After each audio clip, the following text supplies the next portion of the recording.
Hi, everyone, and welcome to the 40th episode of Like, Share, Follow. And this week I have the amazing Tayler Gale, who's the Associate Director of ShakesQUEER and a USC grad who studied social media. So, welcome, Tayler. When were you last at USC? When did you finish your degree? I graduated 2018. 2018. It's been a few, like nearly coming up to 3 years. So, what between then and now? A lot of things. I studied major in theatre, so I've managed to get myself into the theatre industry. I'm venue manager with Gem Factory, based in Nambour. I do a lot of freelance stuff as a stage manager. I'm general manager for a theatre company that me and my friend have. That's Salted Pineapple. And then we also have ShakesQUEER, which is our newer one. And I also work at QPAC occasionally as a staging technician. Yeah. But I also currently delivering post as a day job, and I'm a instructor for Australian Navy cadets at TS Central based in Delaney. So very eclectic life, and hear that you're working in the theatre industry. How did last year impact you with COVID? What? Like, it completely shut down, and obviously we're still struggling to sort of get back up into it. It was sort of when Melbourne went into its second lockdown, there was big talks within the industry that if we had locked down again, a lot of venues weren't going to reopen. We were actually meant to do a live event in May last year, but obviously we couldn't do that, so we moved to an online platform. Like, we had sort of a play through, like the event through Zoom. We had a lot of like people calling in and stream stuff through us onto the platform. It went quite well. We don't know. It's an interesting way of doing theatre and live events. But obviously technical issues always occur, so that's always the downside. But it was an interesting experience. We just got to see if we do it again in the future, but we're mainly focused on doing live events to an actual audience. Yeah, there's been a lot of talk now because I guess there was that shift online events that maybe I think some organisations are now thinking of doing hybrid, so having the live, but then also having an online version. Can tune in from anywhere. Yeah, we also moved like doing more intimate theatre, doing more sort of like smaller audience sizes, which is currently one of the projects I'm working on currently. It's max audience of 6. Yep. We all sort of sit around a table and do a performance like that. So it's sort of opened up creativity, and as someone who's trained in the contemporary theatre world, it really sort of worked for us, and it's just sort of going, okay, we've got to problem solve this, and how are we going to do it? And it's just a whole new way of doing theatre, which we're enjoying that part of it, I think. Absolutely. What do they say, that necessity is the mother of invention? Yeah. Sort of forced into being innovative, because there's choice, either be innovative or don't do it. Exactly. Yeah. And so with that, how did social media play a part in when you had to shift to online to promoting and getting people to come? Yeah, so obviously we do a lot of like promotion online. We try, but it was very much because we weren't going to have an audience. We could show we felt like we could show a lot more of sort of behind the scenes and our setup, especially on like the leading up to like the couple of rehearsals we had beforehand and the day of. We did a lot of like I think there was a picture of me halfway up a ladder taken by one of the actors, and it was just a lot more of like set pics and things like that, to show that there was people doing things, and we're trying to really boost sort of our audience numbers. I think we had about 50 people join that night, so it's pretty decent for us anyway. Yeah. No, I mean, you seem to like really sort of make the best of a challenging situation. Yeah. Tell me, what's been some of the best career advice you've been given?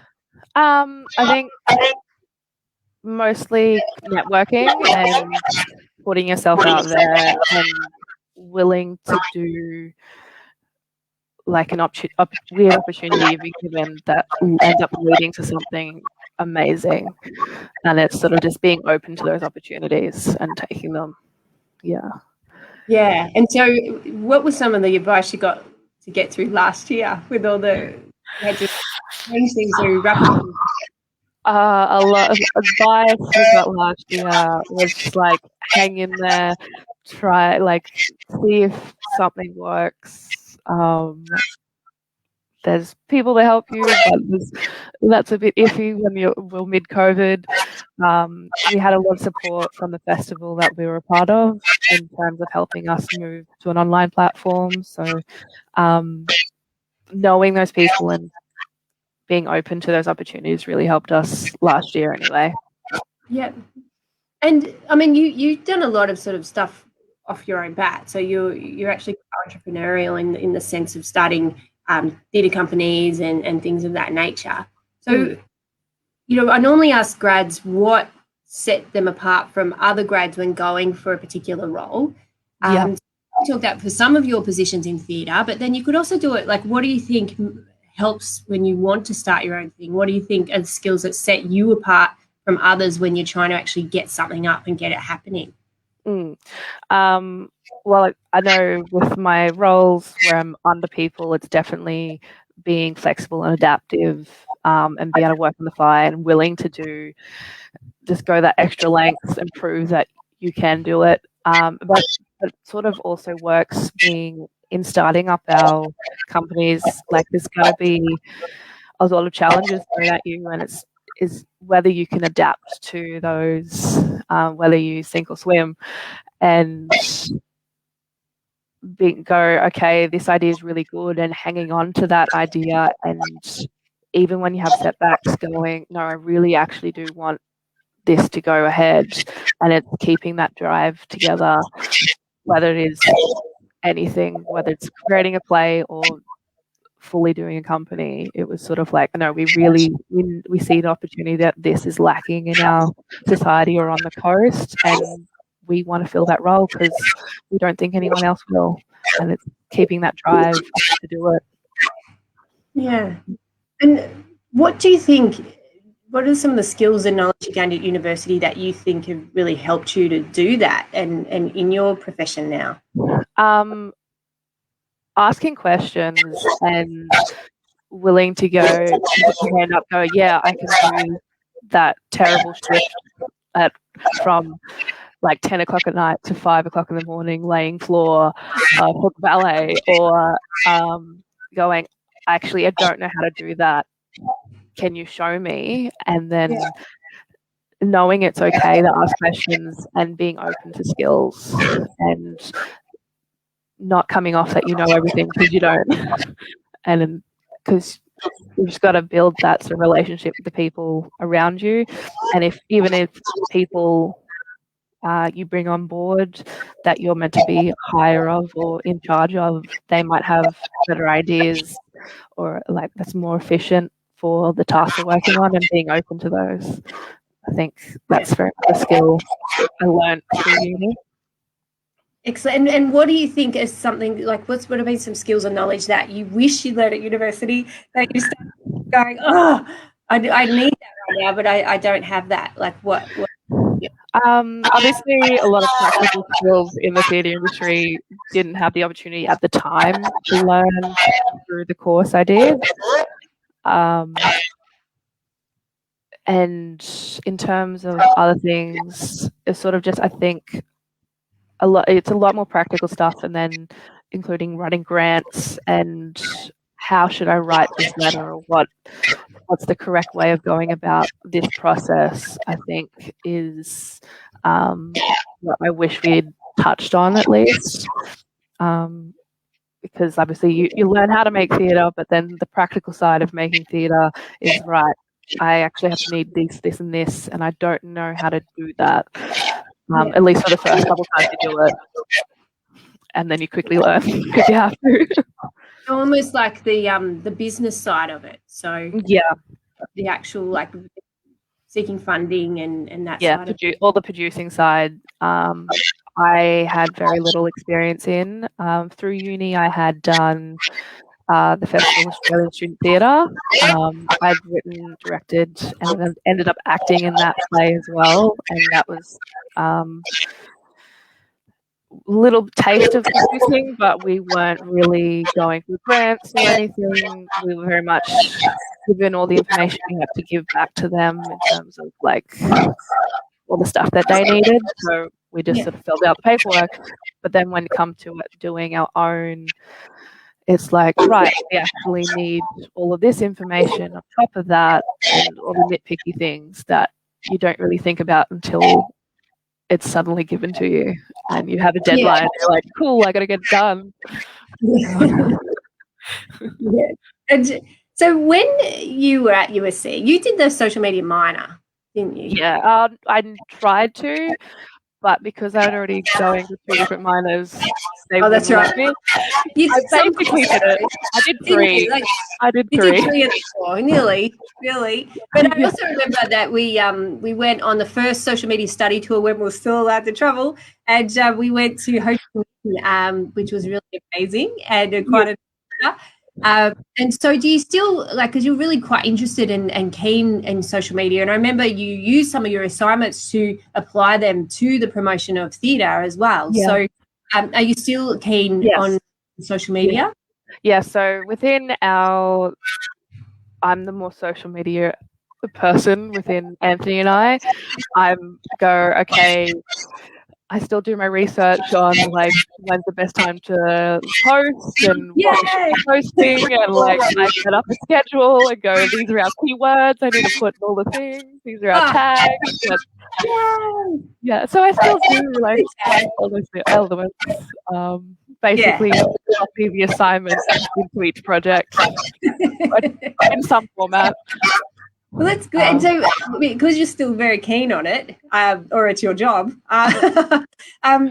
what is something that changes all the time, as you know? So, what is something that you've learned in the last couple of weeks relating to social media that you could share with us? It could be a platform change, it could be a tool, or just something you didn't know before. Well, it's sort of like it's ever changing, and it's always trying to find the thing that works. So like you're constantly trying different things. But I recently read the change in demographic over the last couple of years for Twitter. It's moved to a lot. It's moved to a lot older audience, being 55 to 64, I think, is around the new, which is always surprising because I always assumed that was more now Facebook. But that's actually a little bit younger than that as well.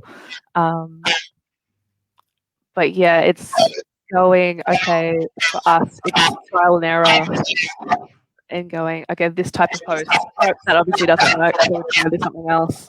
And being open to those changes, I think, is something. It's a constant experimentation, monitoring, and then applying what you've learned from looking at the analytics and the response, and then just keep refining and refining. It doesn't end. Nope. And it's going, okay, I need to get this information out. How do I doing that?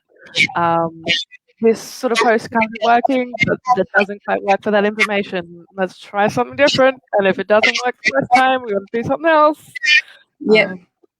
A lot of photos for us work.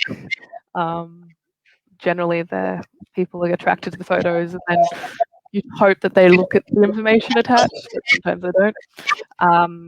So we try and keep working towards like eye-catching photos, and whether it is I'm physically making costumes, so I'm taking pictures of the process, or and then uploading them in the lead up to something, or we're doing set design and you're just hinting at things as we're doing that. I think that's the thing for us. And what advice would you give to current students, emerging professionals, about how they can succeed in their career that you haven't mentioned already? Obviously, keep doing your research, monitor people that if you're working with a company, look at similar companies, seeing how they're marketing, and then test if that works for you.